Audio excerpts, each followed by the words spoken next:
Assalamualaikum warahmatullahi wabarakatuh. Kembali lagi bersama saya RDH Channel. Yes. Terima kasih untuk teman-teman yang sudah mengklik video saya ini dan menonton video saya. Semoga teman-teman semua diberikan kesehatan, dimurahkan rezekinya. Amin amin ya robbal alamin. Kali ini cerita yang akan saya suguhkan kepada teman-teman semua ialah yang berjudul Cincin Gundurwo. Selama ini Tommy tak menyangka kalau rumah tua yang dilewatinya tiap malam sepulang kerja ternyata merupakan rumah angker yang menyimpan beribu misteri. Peristiwa yang terjadi beberapa tahun yang lalu merupakan pengalaman yang tak bisa dihilang dari ingatannya hingga hari ini.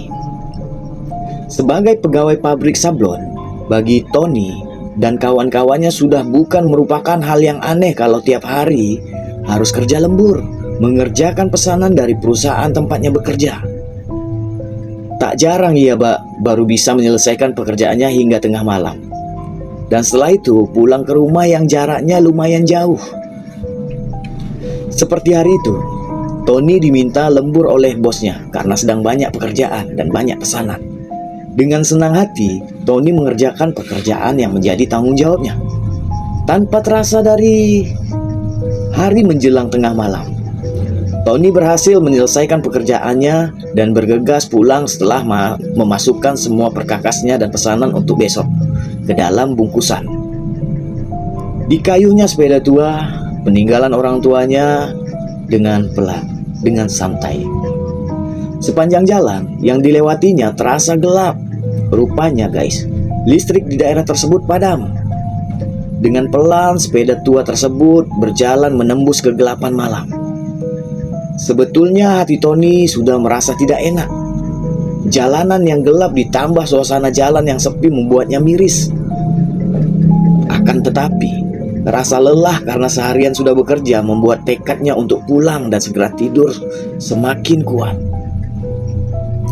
Tiba di tikungan pertama, Tony tanpa sengaja melihat rumah tua yang sudah lama ditinggalkan penghuninya. Perasaannya menjadi tidak enak. Aneh, mengapa hatiku berdebar-debar ya? Gumam Tony. Seperti ada yang menyuruh, Tony malah menghentikan sepedanya.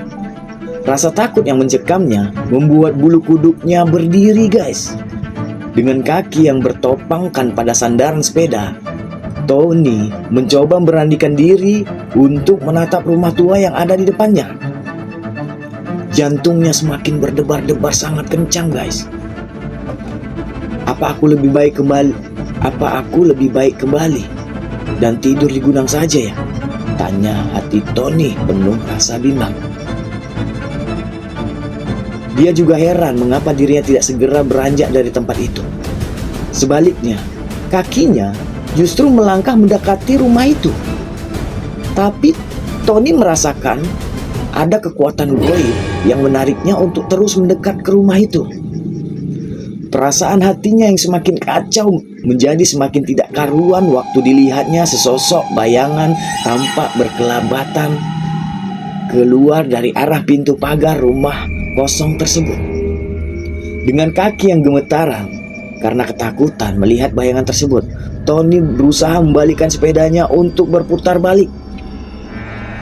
Belum selesai ia mengangkat roda sepedanya untuk berputar, terdengar sebuah suara memanggilnya. Mas, suara parau terdengar menyapanya. Dengan memberanikan diri, Tony yang sudah bersiap-siap untuk mengambil langkah 1000 itu malah menatap ke arah suara tersebut. Ternyata suara tersebut berasal dari seorang pria parubaya berpakaian hitam dengan sarung membelit di lehernya. Bayangan tersebut bergerak mendekatinya sambil mengarahkan lampu senter menyoroti Tony beserta sepedanya. Melihat sosok laki-laki beserta lampu senter yang menyorotinya, hati Tony pun merasa lega. Bayangan yang dikiranya hantu tersebut ternyata merupakan manusia guys. Ada apa pak? Kata Tony balik bertanya. Laki-laki bersarung tersebut tersenyum. Sementara lampu senter di tangannya tampak bergoyang-goyang. Saya Basori, penjaga rumah tua ini. Laki-laki itu memperkenalkan dirinya pada Tony. Tangan kanannya yang juga besar-besar memegang setang sepeda motor atau setang sepeda. Tony, kalau boleh saya ingin menumpang sampai pohon beringin itu pojok desa. Ternyata Pak Basori ingin menumpang kepada sepeda Tony hingga ke pojok desa, guys. Mau ngapain, Pak? Mau ngambil bekal makanan untuk menjaga di rumah tua ini, sambungnya. Tony menatap heran, tanda tak mengerti. Saya tadi lupa membawa bekal, ketinggalan di rumah. Basori meneruskan ucapannya yang terpotong. Boleh Pak. Tony langsung mengiyakan karena merasa gembira ada temannya, teman bicaranya di saat sepeda dikayukan untuk mengarah pulang. Tak lama kemudian Basori membonceng di sepeda Tony. Buset, berat banget ini orang, kata Tony dalam hati sambil tetap mengayuh sepedanya. Di perjalanan lampu listrik yang padam tetap belum menyala, guys. Tapi dengan adanya lampu senter yang dibawa Pak Basori, jalanan yang gelap menjadi agak terang. Sudah mas, sudah. Sini saja mas, Basori berkata kepada Tony. Ia menepuk bahu Tony memberi isyarat agar berhenti. Tony pun kemudian menghentikan sepedanya. Rumah saya ada di balik gerumbulan pohon itu. Basori menunjuk ke arah pepohonan di balik tikungan jalan. Tony hanya bisa menatap gerumbulan pohon yang ada. Basori kemudian memasukkan senternya pada satu jaket Tony. Senternya buat mas saja, buat kenang-kenangan, ucapnya. Tony hanya bisa mengucapkan terima kasih ya Pak. Ditatapnya laki-laki parubaya bernama Basori yang melangkah melewati gerombolan pohon itu. Tampak laki-laki itu menoleh, namun wajah pria parubaya itu kini berubah menjadi tinggi, makhluk tinggi, besar, penuh bulu yang menutupi seluruh tubuhnya. Tony yang melihat hal tersebut hanya bisa berteriak minta tolong sambil mengayuh sepedanya sejauh mungkin. Astagfirullahaladzim, kabur. Dan si Tony mengayuh sepedanya sangat kencang. Sesampainya di rumah, diambilnya senter milik genderuwo yang mengaku bernama Basori tersebut dari sakunya. Senter itu ternyata telah berubah menjadi sebuah batu akik. Tony sebetulnya merasa takut dan teringat akan genderuwo yang menakut-nakutinya sebelum ini. Tapi selanjutnya ia berpikir tentang batu akik ini bukan sembarangan. Karena milik genderuwo, guys, pasti mempunyai khasiat. Keesokan harinya dipakainya cincin tersebut bekerja. Entah pengaruh cincin yang dipakainya atau bukan, tiba-tiba tumpukan kain yang akan disablonnya menjadi terasa ringan, guys. Pekerjaan yang semestinya harus diselesaikannya dalam beberapa jam, mampu ia kerjakan hanya dalam setengah jam. Bahkan yang menakjubkan lagi, tumpukan bahan sablon dalam kaleng lampu mampu diangkatnya hanya dengan satu tangan, guys. Bayangkan, kaleng itu beratnya sekitar 50 kg. 50 kg, guys. Bayangkan. Rupanya cincin ini benar-benar berkhasiat. Dengan bangga Tony mengelus-elus cincin tersebut. Ternyata khasiat cincin genderuwo bukan itu saja. Di warung Mbak Ira, tempatnya makan siang kalau bekerja, cincin genderuwo itu juga mempunyai khasiat yang lain. Rina, anak gadis Mbak Ira yang selama ini selalu cuek kalau digoda para pria, tiba-tiba menjadi genit sama Tony. Dengan kerling mata yang nakal mengarah ke Tony, gadis itu tampak dengan sibuk meladeni Tony makan. Selama ini jangankan melayani, menoleh saja ia tidak mau, guys. Berkali-kali Tony mengelus akinya. Ia seolah-olah mendapat durian runtuh, guys. Dengan memiliki cincin genderuwo tersebut, kerap kali pikirannya menjadi dipenuhi hawa nafsu jika membayangkan kecantikan Yuna dibandingkan istrinya yang sudah mulai kendor. Seminggu sudah Tony memiliki cincin genderuwo tersebut. Ketepatan di malam Jumat setelah seharian bekerja, Tony terlelap di ruang tamu, sementara istrinya tidur di kamar.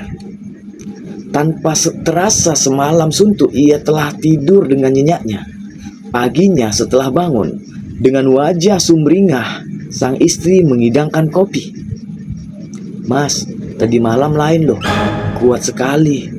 Aku sampai berkali-kali," celoteh istri Tony dengan genitnya. Mendengar ucapan sang istri, Tony merasa terkejut. Didesaknya sekali lagi istrinya. Kepalanya serasa berputar-putar manakala istrinya bercerita kalau semalam telah berhubungan badan dengan Tony dan merasa puas sekali. Tidak biasa Tony menjadi begitu buas dan perkasa, gagah perkasa, guys. Astaga, berarti istriku Gundurwo keparat, teriak Tony setelah mendengar cerita tersebut. Sang istrinya hanya melongo tanda tak mengerti. Tony mencaci maki membayangkan apa yang telah dilakukan Gundurwo tersebut sewaktu ia tertidur dengan nyenyaknya. Dengan bergegas ia mengayunkan sepeda motornya ke rumah tua tempat ia bertemu Gundurwo seminggu sebelumnya. Dilemparkannya cincin tersebut ke arah rumah tua tersebut. Saking emosinya si Tony tadi, cincinnya dilempar ke arah rumah tua tadi. Cincin yang terlempar itu langsung lenyap masuk ke dalam halaman rumah yang kosong. Ternyata cincin Gundurwo itu membawa korban. Si Gundurwo pemilik cincin berubah menjadi Tony dan menjinahi istrinya. Sebagai makhluk halus, Gundurwo memang itu bisa mengubah bentuk.